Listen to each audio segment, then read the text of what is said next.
চারজনই রাজি হয়ে গেল। আশআর তাদেরকে সিপাহসালার মোসান্নার কাছে নিয়ে গেলে তাদেরকে কি করতে হবে মোসান্না তা বলে দিলেন। এরা সবাই মাদায়েন চলে গেল। যত দিন যাচ্ছিল মাদায়েন শরণার্থীতে ভরে যাচ্ছিল। শহরে যে কয়টা সরাইখানা ছিল সেগুলো বিত্তশালীদের দখলে চলে গেল। সাধারণ শরণার্থীদের আশ্রয় হয়েছিল খোলা আকাশের নিচে। তবুও শরণার্থীদের সংখ্যা দিন দিন বাড়তেই লাগল। খোলা জায়গা, বড় বড় মাঠও মানুষের ভিড়ে উপচে পড়ল। লাখ লাখ লোকের খাবারের সংস্থান করাটা মুশকিল হয়ে দাঁড়ালো। শরণার্থীরা অতিষ্ঠ হয়ে দাবি তুলল তাদেরকে তাদের বসতিতে পাঠিয়ে দিতে হবে এবং তাদের নিরাপত্তার জন্য যথেষ্ট ফৌজও দিতে হবে। মাদায়েনের বিভিন্ন প্রান্ত থেকে এই সুর উঠতে লাগলো।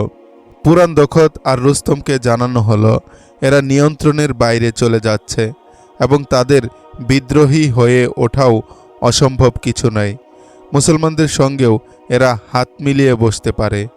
পুরান আর রুস্তম মাদায়েনের এ প্রান্ত থেকে অন্য প্রান্ত পর্যন্ত ঘুরে বেড়ালো এবং তাদেরকে সান্ত্বনা দিল যে মুসলমানদেরকে খতম করার জন্য ফৌজও পাঠানো হচ্ছে। আমাদের ফৌজও কাপুরুষ। শরণার্থীদের ভিড় থেকে আওয়াজ উঠতে লাগলো। আমাদের ফৌজও ভেড়া বকরির পাল ছাড়া কিছুই না। আমাদের ফৌজ হয়েও এরা খাবারের মতো আমাদের লুটপাট করেছে, আমাদের মেয়েদের গান্ধা করেছে। রুস্তম আর পুরান তাদেরকে খামোশ করতে পারল না। কয়েক লোক হলে মুখ বন্ধ করা ব্যাপার ছিল না, কিন্তু এ তো ছিল হাজারে হাজারে অগণিত। মহিলা, বৃদ্ধ, যুবক, শিশু, আতুর, ল্যাংরা সব রকম লোকই ছিল।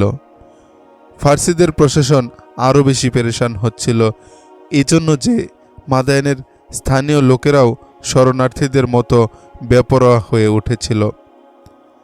তারা বলতো এখন মাদায়েনের পালা। এক রাতে শরণার্থীদের মধ্যে আরেক আওয়াজ উঠল, মালিকায়ে ফারেস আর রুস্তমের উপর ভরসা করো না, এরা নিজেদের ভোগবিলাসে মজে আছে। ফায়রুজানের হাতকে মজবুত করো, ফায়রুজানের পেছনে চলো। এই আওয়াজ স্লোগানে বনে গেল। পরদিন সারা মাদায়েন জুড়ে এই গুঞ্জনই চলল। রুস্তম আর পুরানের কানে যখন এটা গেল তারা ফায়রুজানকে ডেকে পাঠালো। তুমি কি নিজেকে খুব বুদ্ধিমান মনে করো ফায়রুজান? পুরান জিজ্ঞেস করলো। তোমার মতো আহাম্মক তো কখনো দেখিনি। আহাম্মক নয় মালিকায়ে ফারেস, রুস্তম চাপা ক্ষোভে বলল। গাদ্দার বলুন, গাদ্দার। সালতানাত আজ অকুল সমুদ্রে ডুবে মরছে আর এই লোক নিজের ফায়দা হাসিলের পায়তারা করছে। তোমাদের দুইজনের কি হলো? ফায়রুজান হয়রান হয়ে বলল, আমি তোমাকে ক্ষমা করব না রুস্তম। তুমি আমাকে গাদ্দার বলেছ, কিন্তু আমি এটা বিশ্বাস করা জরুরি মনে করছি তোমাদের দেমাগ খারাপ হয়ে গেছে। তুমি তো আগেও আমাদেরকে গৃহযুদ্ধ পর্যন্ত নিয়ে গিয়েছিলে। রুস্তম বলল, এটা মালিকায়ে পুরাণের প্রশংসাযোগ্য কীর্তি যে তিনি নিশ্চিত গৃহযুদ্ধের আশঙ্কা দূর করে দিয়েছিলেন। তখন তুমি মাদায়েনের বাইরে থেকে আসা লোকদেরকে আমাদের বিরুদ্ধে খেপিয়ে তুলেছ। এটা মিথ্যা, মিথ্যা। ফায়রুজান রাগে প্রায় দাঁড়িয়ে গিয়ে বলল, এটা নির্জলা অপবাদ। আমি কখনো তা বরদাস্ত করব না। রাগে তার মুখ রক্তবর্ণ ধারণ করল।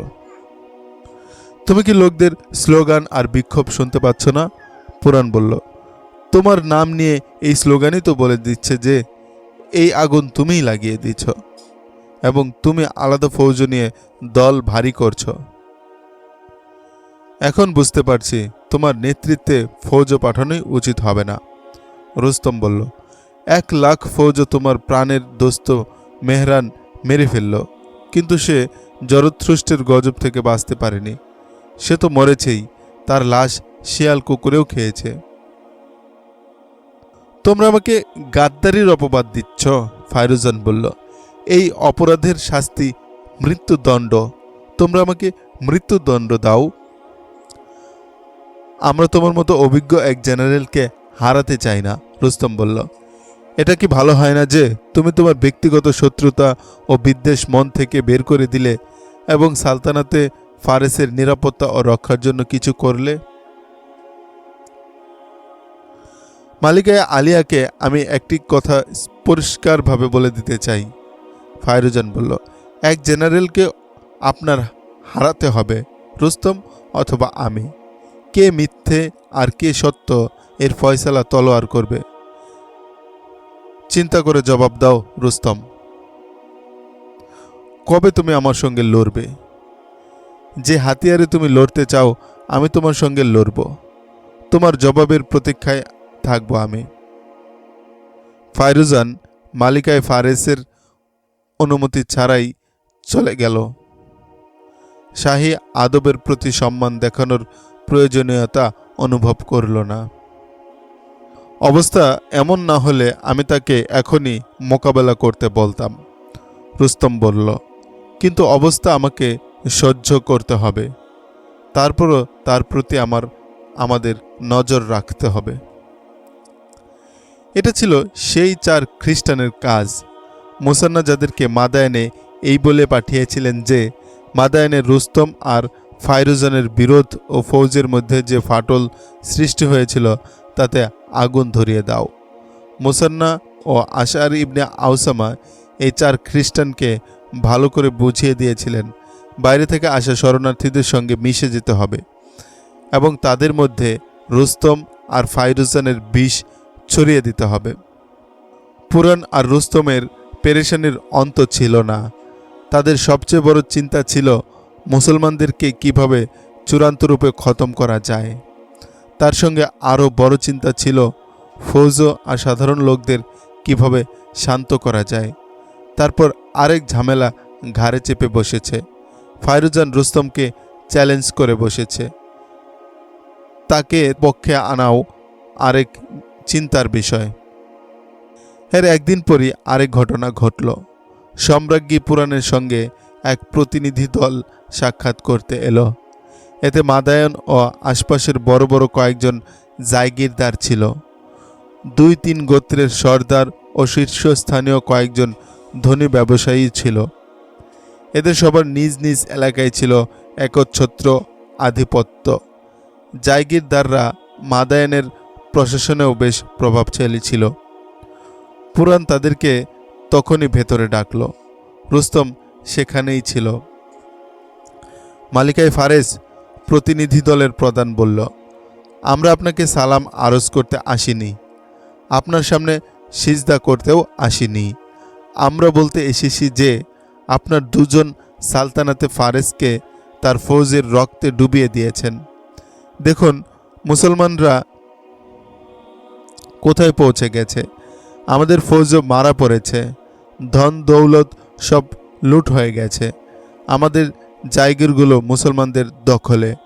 আমরা খাজনা স্বরূপ যে কারি কারি স্বর্ণ মুদ্রা দিয়ে থাকি তা কোত্থেকে দেব? আপনি কি আমাদেরকে মুসলমানদের গোলাম বানাতে চাচ্ছেন? আপনি কি পারস্যের বাদশাহী খতম করে দিতে চাচ্ছেন? আপনি কিছুই যদি করতে না পারেন আমাদেরকে বলেন। তোমরা কি করতে পারবে? পুরাণ বিষাদ গলায় জিজ্ঞেস করল। তোমরা কি লড়াইয়ের মতো লোক দিতে পারবে? ফৌজ তো অনেক কমে গেছে। এ বিষয়ে আমরা কথা বলতে এসেছি, প্রতিনিধি দলের প্রধান বলল। আমরা হাজার হাজার লোক দিতে পারবো। মুসলমানদের বিরুদ্ধে তাদের দখলকৃত এলাকায় আমরা বিদ্রোহও উস্কে দিতে পারবো। কিন্তু আমরা আরও কিছু চাই। আপনি আমাদের শর্ত পূরণ করুন এবং আপনার পছন্দ মতো আমাদের থেকে সহযোগিতা গ্রহণ করুন।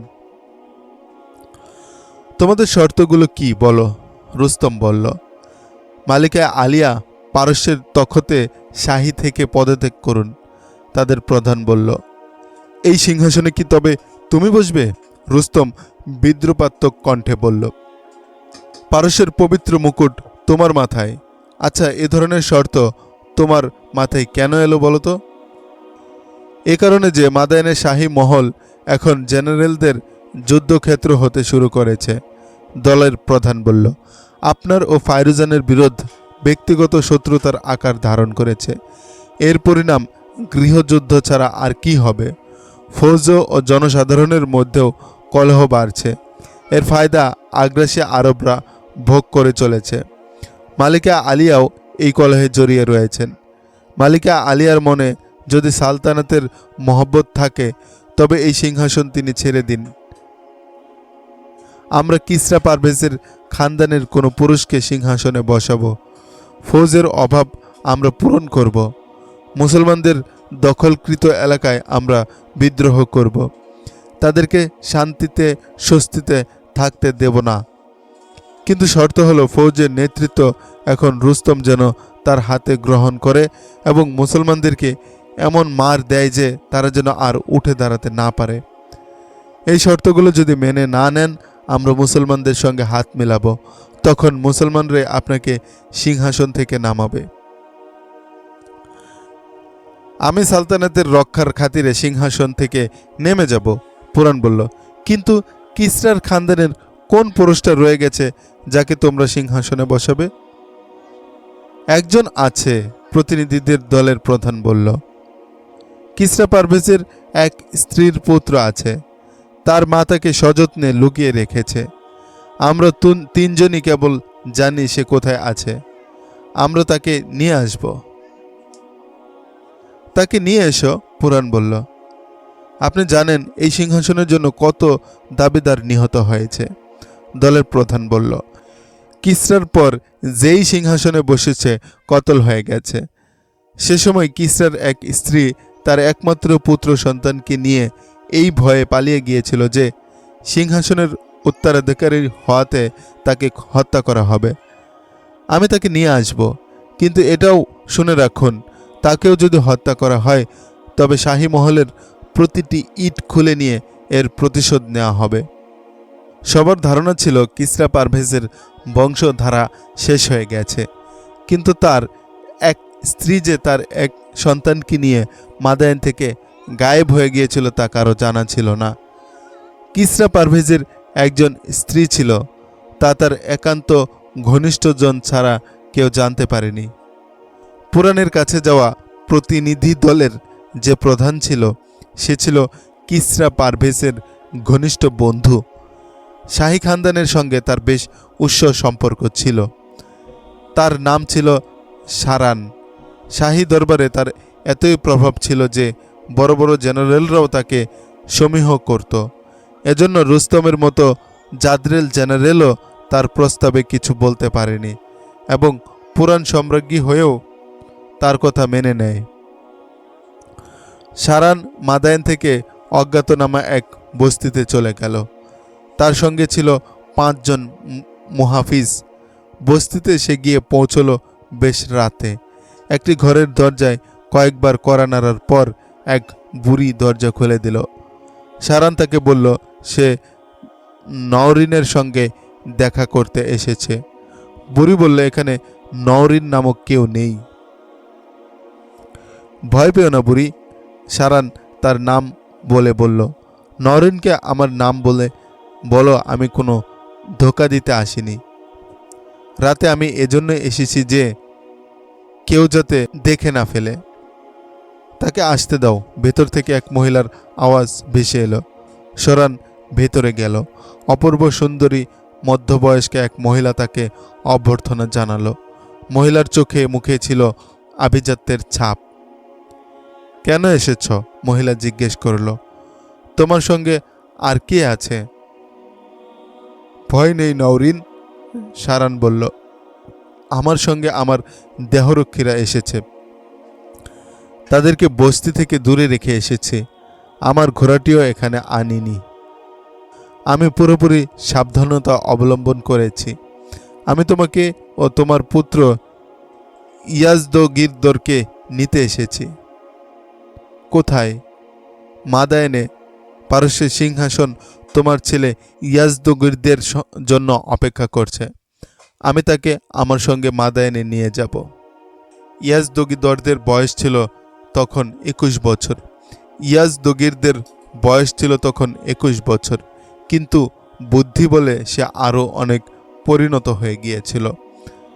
আমি আমার ছেলেকে মাদায়ান যেতে দেব না। নওরিন ভয় পাওয়া গলায় বলল, আমার ইজদি মাদায়ান যাবে না। পারস্যের সিংহাসন নয়, আমার চাই পুত্র। আমার ইজদিকে আমি জীবিত রাখতে চাই। তুমি কি জানো কত দাবিদারের রক্ত পান করেছে এই সিংহাসন? আমার ইজদিকে আমি লুকিয়ে রেখেছি। সে এই বাড়িরই এক কামরায় শুয়ে আছে। একটু আস্তে কথা বলো, তার ঘুম ভেঙে যাবে। নওরিন, সারান তার গলা নামিয়ে বলল, এখানে আমি মোট 4 বার এসেছি। আমি ধোঁকা দিতে চাইলে অনেক আগেই ধোঁকা দিতে পারতাম। তুমি এটা কেন ভুলে যাচ্ছ? ইজদিকে শুধু তুমিই বাঁচিয়ে রাখতে চাও? আমিও চাই এই রূপ যৌবনময় ছেলেটি বেঁচে থাকুক। সে তো আমাদের ভালোবাসার স্মৃতি। এটা শুধু তুমি জানো আর আমি জানি যে কিসরা এই ছেলের পিতা কি করে হয়েছিল। কিসরা পারভেজের প্রত্যেক স্ত্রীরই স্বপ্ন ছিল একটি করে ফুটফুটে পুত্র সন্তানের। এটা ছিল তাদের সিংহাসনের উত্তরাধিকারের লোভ। কিসরার স্ত্রীরা তাকে 19টি পুত্র সন্তান দিয়েছিল। শিরওয়া ছিল সবার বড়, কিন্তু নওরিনের কোনো সন্তান ছিল না। পুত্র সন্তান তো দূরে থাক। নওরিনের সঙ্গে সারানের পর্দার আড়ালে গোপন প্রণয় ছিল, আর প্রকাশ্যে সারান বন্ধু ছিল পারভেজের। নওরিনের পুত্র সন্তানের ক্ষুধা দিন দিন তাকে পাগল করে তুলল। একদিন নওরিন নির্জনে সারানকে পেয়ে তার ইচ্ছাটি ব্যক্ত করল। তাকে সে বলল, যেভাবেই হোক তার একটি পুত্র সন্তান চাই। তখনই সারান জানতে পারল মাদায়ান থেকে দূরের এক পাহাড়ে এক ইহুদি জাদুকর থাকে, যে মুজিজার মতো অলৌকিক কাণ্ড করেও দেখাতে পারে। সারান তার খোঁজে বেরিয়ে গেল। প্রায় 2 মাস খোঁজাখুঁজির পর সেই ইহুদি জাদুকরের দেখা পেল। সারান তাকে সব কিছু খুলে বলল। পারস্য সম্রাট কিসরা পারভেজের এক নিঃসন্তান স্ত্রী ফুটফুটে এক পুত্র সন্তানের জন্য আকুল হয়ে পড়েছে। শুধু একটাই। তুমি যদি এই উদ্দেশ্য পূরণ করতে পারো, তোমাকে ধন দৌলতে ভরিয়ে দেব, সারান বলল। ইহুদি 20-25টি দানাওয়ালা একটি তসবিহ হাতে নিয়ে প্রত্যেকটি দানা গভীর মনোযোগে দেখল। তারপর তা মাটিতে রেখে ফুঁক দিয়ে চোখ বন্ধ করে এবং ধ্যানে ডুবে গেল। উফ! জাদুকর চমকে উঠে চোখ খুলল। রক্ত বৃষ্টি পড়ছে। পারস্যের সিংহাসন এতে সাঁতার কাটছে। এ তো ডুবে যাবে। একটি পুত্র সন্তানের কথা বলছিলাম আমি, সারান ইহুদির কাঁধে হাত রেখে গম্ভীর গলায় বলল।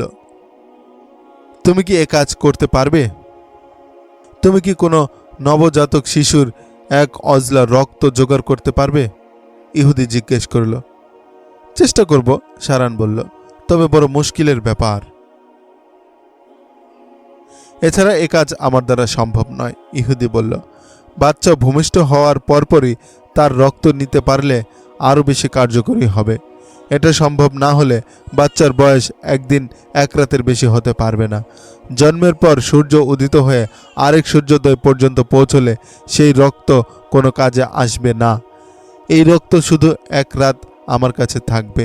তারপর তা পানিতে মিশিয়ে ওই মহিলা গোসল করবে। উদ্দেশ্য পূর্ণ হয়ে যাবে। সারান ফিরে এসে নওরিনকে বলল। নওরিন সব শুনে বলল, নবজাতকের অজলা ভরা রক্তের দাম তার মা যা চাইবে আমি এর চেয়ে অনেক বেশি দেব। সারান অনেক ঘোরাঘুরি করে গরিব ঘরের এক মহিলাকে বের করল, যার বাচ্চা ভূমিষ্ঠ হওয়ার কয়েকদিন বাকি ছিল। সারান সেই মহিলা ও তার স্বামীকে মোটা অঙ্কের মজুরি ও লোভনীয় চাকরির লোভ দেখিয়ে তার ঘরে নিয়ে এলো। সারান বড় আমির ও জায়গিরদার ছিল। সেই মহিলাকে সে বিশাল এক শাহী কামরায় রাখল এবং মহিলার সেবার জন্য তার 5 জন খাদেম নিযুক্ত করল। মহিলা বাচ্চা প্রসব করল। বাচ্চা হতেই এক খাদেম বাচ্চাকে গরম পানিতে গোসল করাবে বলে অন্য এক ঘরে নিয়ে গেল। সেখানে নিয়ে বাচ্চার শরীর থেকে একটি সূচের মাধ্যমে অর্ধেক পেয়ালা রক্ত বের করে নিল। বাচ্চাও বেঁচে গেল। তার মা যখন তাকে দুধ খাওয়াতে শুরু করলো তখন বাচ্চার রক্তের স্বল্পতাও পূর্ণ হয়ে গেল। সারান এই রক্ত ইহুদির কাছে নিয়ে গেলে ইহুদি পরদিন সকালে সে রক্ত সারানকে ফেরত দিল। সেদিনই সারান সেই রক্ত খুব গোপনে মাদায়েন নিয়ে এসে নওরিনকে দিল। নওরিন তা পানিতে মিশিয়ে গোসল করল এবং ইয়াজদগদিরকে জন্ম দিল। ইয়াজদগদিরকে জন্ম দিল। ইহুদি জাদুকর সরানকে বলেছিল, এই খানদানের প্রতিপালন মানুষের রক্তের ভেতরেই, এদের প্রতিটি কামিয়াবির রক্তের মাধ্যমে অর্জিত হবে, আর এই খানদান নিজেদের রক্তেই ডুবে যাবে। আর নবজাতকের এই রক্ত দ্বারা পুত্র সন্তানই জন্মাবে। ইহুদি জাদুকর বলেছিল, তবে তার পরিণাম খুব ভালো হবে না। আর নবজাতকের এই রক্ত দ্বারা পুত্র সন্তানই জন্মাবে। ইহুদি জাদুকর বলেছিল, তবে তার পরিণাম খুব ভালো হবে না। পরে শাহী খানদানের কেউ কেউ জেনেছিল জাদুকরের কৃতিত্ব ছাড়াও সারান আর নওরিনের গোপন প্রণয়ের ফসল ইয়াজদগিরদ। একমাত্র ছেলেকে নওরিন মাদায়েন পাঠাতে কোনোভাবেই রাজি হচ্ছিল না। সে তখন শাহেনশাহে ফারেস কিসরা পারভেজের পত্নী ছিল। সে কোনো সাধারণ বধূ ছিল না, শুধু ছেলের প্রাণটা রক্ষার জন্য অজ্ঞাত এক গ্রামে অজ্ঞাত জীবন যাপন করেছিল। মুরগির মতোই তার ছেলেকে সবসময় আঁচলের নিচে লুকিয়ে রেখেছিল। সারান তাকে অনেক বুঝালো, বলল, সালতানাতের ফারেসের সেই শৌর্য বীর্য তো অনেক আগেই হারিয়ে গেছে, এখন তা পরিত্যক্ত কোনো নগরী হওয়ার বাকি। মুসলমানরা তো পারস্যের অর্ধেকেরও বেশি ফৌজ ধ্বংস করে দিয়েছে, আর অনেককে কার্যত অক্ষম করে দিয়েছে। ধ্বংসলীলা এই সালতানাতের শেষ ইটটি বাঁচানোর জন্যই রুস্তম আর পুরাণ স্বয়ং চাচ্ছে কিসরার কোনো ছেলে সিংহাসনে বসুক। তবুও নওরিনকে টলানো যাচ্ছিল না। নওরিন সারানকে প্রায় ফিরিয়ে দিয়েছিল, কিন্তু ইয়াজদগদির সব কিছু শোনার পর তার চোখ খুলে গিয়েছিল। সে আগেই জানত সে এক হারানো শাহজাদা। মাদায়েনের অবস্থা শুনতেই সে ছটফট করে উঠল। আমার সম্মানিত পিতার এই সালতানাত কখনো ধ্বংস হতে দেব না আমি, ইয়াজদগিরদ আবেগ আপ্লুত গলায় বলল। যদি আমি কতল হয়ে যাই কোনো পরোয়া নেই। কতল তুমি কখনোই হবে না, সারান বলল। রুস্তম ধোঁকা দিলে ফায়রজন্ত রয়েছেই। ফৌজ ও সাধারণ লোকেরাও পুরাণ আর রুস্তমের বিপক্ষে চলে গেছে। পুরোহিত আর ধর্মীয় নেতারা বলছিল, সালতানাতের ধ্বংসের একমাত্র কারণ এটাই যে মসনদের উপর বসে আছে এক মহিলা। পরদিন সকালে সারান, নওরিন ও ইয়াজদগিরদকে সঙ্গে নিয়ে মাদায়েন চলে গেল। মাদায়েন পৌঁছাতেই ইয়াজদগিরদের মুকুট ধারণ প্রথা খুব সাদামাটাভাবেই সম্পন্ন হলো। তারপর ঘোষণা করে দেওয়া হলো, এখন সালতানাতে ফারেসের বাদশাহ ইয়াজদগিরদ। নওরিনের মনে তার পুত্র হত্যার যে ভয় ছিল তা পুরাণ আর রুস্তমের আন্তরিক অভ্যর্থনা উড়িয়ে দিল। পুরাণ ইয়াজদগিরদকে আনন্দে জড়িয়ে ধরেছিল। রুস্তমও প্রকাশ্যে এমনই আন্তরিকতা দেখিয়েছিল। সবচেয়ে বেশি আনন্দ নিয়ে উপস্থিত হয়েছিল ফাইরুজান। ফৌজের সমস্ত অফিসার ও জেনারেলরা ইয়াজদগিরদের সামনে এসে মাথা নুইয়ে তরবারি নাড়িয়ে আনুগত্য প্রকাশ করল। তারপর শহর ও আশপাশের এলাকার রইস ও উমারারা ইয়াজদগিরদের সামনে এসে তাকে সিজদার মাধ্যমে আশ্বস্ত করল।